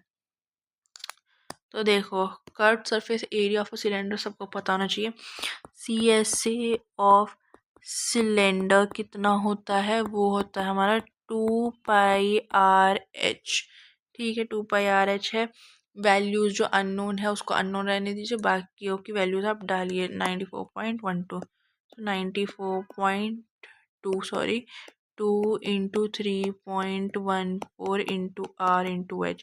टुच्चा सा सवाल है, इसको सॉल्व करोगे आर आपका 3 आएगा। ठीक है, ज़्यादा टाइम हम यहाँ पर वेस्ट नहीं करेंगे क्योंकि वीडियो ज़्यादा लंबी करने का कोई सेंस नहीं बनता है इस पे। ओके ओके, तो ये कह रहा है कि ये डिस्ट्रीब्यूशन हमें देखा लेस देन। ओके, यहाँ लेस देन बहुत पहले बार स्टैटिस्टिक्स का बहुत ईजी क्वेश्चन है। लेस देन करके हमें मार्क्स दे रखी हैं। उसके बाद आपसे क्या पूछ रहा है, मॉडल क्या है इस क्लास का। सबसे पहले तो यहाँ मार्क्स हमको दे रखे हैं। मार्क्स आप कैसे करेंगे, लेस देन को आप क्यूमुलेटिव फ्रीक्वेंसी फॉर्मेट में पहले तो हमें ये दे रखा है, तो हमें एक्चुअल फ्रीक्वेंसी निकालने के लिए हमको प्रीवियस वैल्यू सब्ट्रैक्ट करनी पड़ेगी। कैसे करनी पड़ेगी, देखो यहाँ 3 है, यहाँ 12 है, तो ये इसकी एक्चुअल वैल्यू निकालने के लिए, विच मीन्स 10 से 20 वाली वैल्यू निकालने के लिए मैं यहाँ पर रुक जाओ हमने बनाते हैं एक नई टेबल। टेबल बना सकते हैं क्या हम, टेबल छोड़ो, पहले ये देखो।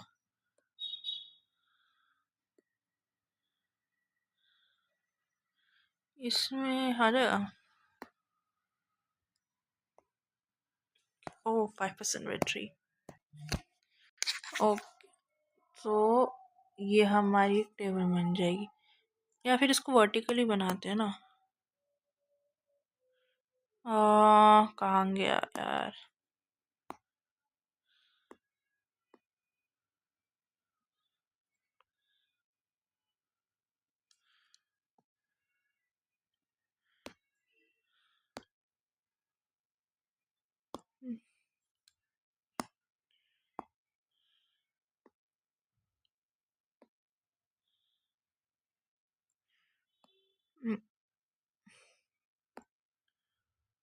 ओके, तो ये 0 से 10, 10 से 20, 20 से 30, 30 से 40, 40 से 50, 50 से 60। ठीक है, अब जैसे यहाँ पर 3, 12, 27, 57, 75, 80 हमको इधर दे रखी है। अब हम इसकी एक्चुअल वैल्यू हमने कैसे निकालनी है, वो ये देखो। ओके, तो वो देखो कैसे निकालेंगे। 3 है, अब 12 में से 3 माइनस करो, बचा 9, मतलब पिछली वैल्यू हमें माइनस करनी है। 27 minus 12 is equals to 15। 57 minus 27 equals to 30। 75 minus 57 equals to 18। 80 minus 75 equals to 5।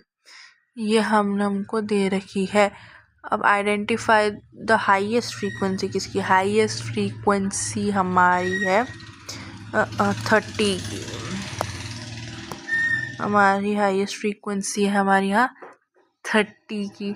Model class कौन से इसकी, 30 to 40। आंसर हमारा क्या हुआ, 30 to 40। यह इतना आसान था ये क्वेश्चन, ये मेरे को कायदे से कराना नहीं चाहिए था, बट ठीक है अभी करा दिया। हम यहाँ पर इतने इजी क्वेश्चंस डिस्कस कर रहे हैं, वो भी डिटेल में डिस्कस कर। बीच में एक क्वेश्चन जो फॉर्मेट में, तो उसमें भी मैं फॉर्मूला बता चुकी हूँ। तो आई डोंट थिंक इतना कोई इशू है। क्वेश्चन बाय द वे, आप अगले क्वेश्चन पे आते हैं। If the value of each observation for statistical data is increased by 3, तो जो मीन होगा तो वो क्या होगा? ये क्वेश्चन है change of origin, change of इन सब चीज़ों के ऊपर है। देखो अगर चेंज ऑफ ओरिजिन यानी प्लस या माइनस होता है ना, तो मीन इफेक्ट होता है उतने ही नंबर से। ये एक थ्योरेटिकल क्वेश्चन है, सीए फाउंडेशन के एग्जाम्स में भी बहुत इंपॉर्टेंट क्वेश्चन होता है हमारा ये। तो ये आपको ये आपको भूलना नहीं है। तो जो न्यू मीन होगा ना, इंक्रीज बाय होगा 3। जो मीन है ना, जो मीन होता है, इट चेंजेस, ठीक है, with respect to addition and subtraction. Okay okay, so the next question है, वो कह रहा है प्रोबेबिलिटी एक इवेंट की हैपनिंग की, मतलब एक इवेंट के होने की, वो पी से डोनेट की गई, और जो प्रोबेबिलिटी है उसके ना होने की, उसको हम क्यू से डिनोट कर रहे हैं। तो relationship between P and Q क्या हुआ? तो देखो, किसी चीज़ की होने की या ना होने की प्रोबेबिलिटी, किसी भी चीज़ की होने की या ना होने की प्रोबेबिलिटी एक से ज़्यादा नहीं हो सकती। किसी चीज़ की होने की प्रोबेबिलिटी एक से कम हो सकती है, ना होने की भी एक से कम ही होगी। ये प्रोबेबिलिटी एक से ज़्यादा कभी हो ही नहीं सकती। तो इसका मतलब P प्लस क्यू है ना, ये आपका इक्वल टू 1 है। ये आपका थ्योरेटिकल बेस्ड क्वेश्चन था हमारा एक। दूसरा नंबर, हमने 2 थ्योरेटिकल क्वेश्चन कर लिया। अभी ऐसे दूसरे टाइप के क्वेश्चन में आते हैं, एसर्शन टाइप में।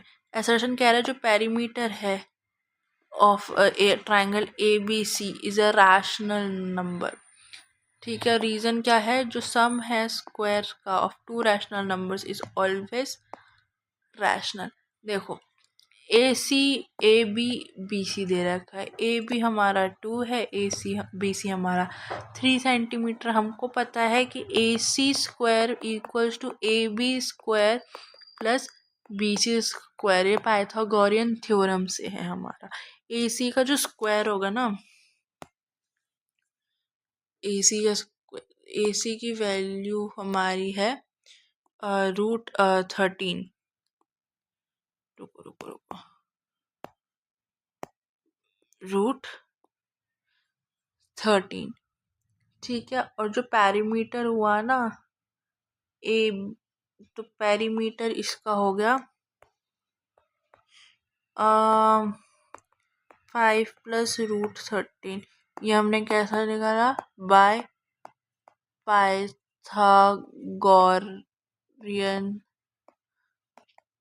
थ्योरम। इसमें क्या होता है? A C square is equals to A B square plus B C square. ठीक है, यहाँ पे याद रखोगे। रीज़न क्या कह रहे, पहली बात तो जो एसर्शन है कि ये एक रैशनल नंबर होगा ना, वो फॉल्स हो गया। ये रैशनल नंबर है ही नहीं, तो ये हमारा हो गया फॉल्स।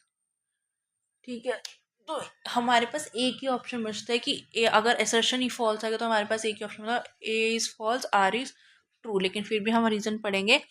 जो क्या कह रहा है? जो sum of squares of 2 rational numbers is always a rational number. तो देखो, अगर ए और बी 2 रैशनल नंबर है, उन दोनों के स्क्वायर्स है ए स्क्वायर बी स्क्वायर, वो भी रैशनल नंबर्स होंगे, तो जो दोनों का सम होगा वो भी रैशनल नंबर ही होगा ना। तो ये ट्रू है। ओके, सो क्वेश्चन है कि एक ग्रुप है 20 पीपल का, जिसमें 5 जो है वो स्विम नहीं कर सकते, और अगर एक रैंडम पर्सन सिलेक्ट किया गया तो क्या प्रोबेबिलिटी कि वो स्विम नहीं करेगा? देखो, टोटल जो लोग हैं ना वो हैं 20। कांट स्विम वाले कितने हुए हमारे? 5। हु कैन स्विम, वो हुए 20 minus 5 is equals to 15। Probability कितनी होगी? प्रोबेबिलिटी हमें निकालने फेवरेबल आउटकम्स यानी लोग जो स्विम कर सकते हैं divide by total number of outcomes. He she can swim ना, तो 15/20 इसको करोगे तो 3/4 आएगा, 3/4। तो ये हमारा हो गया आंसर 3/4 का। अगला क्वेश्चन, अरे भैया बढ़िया।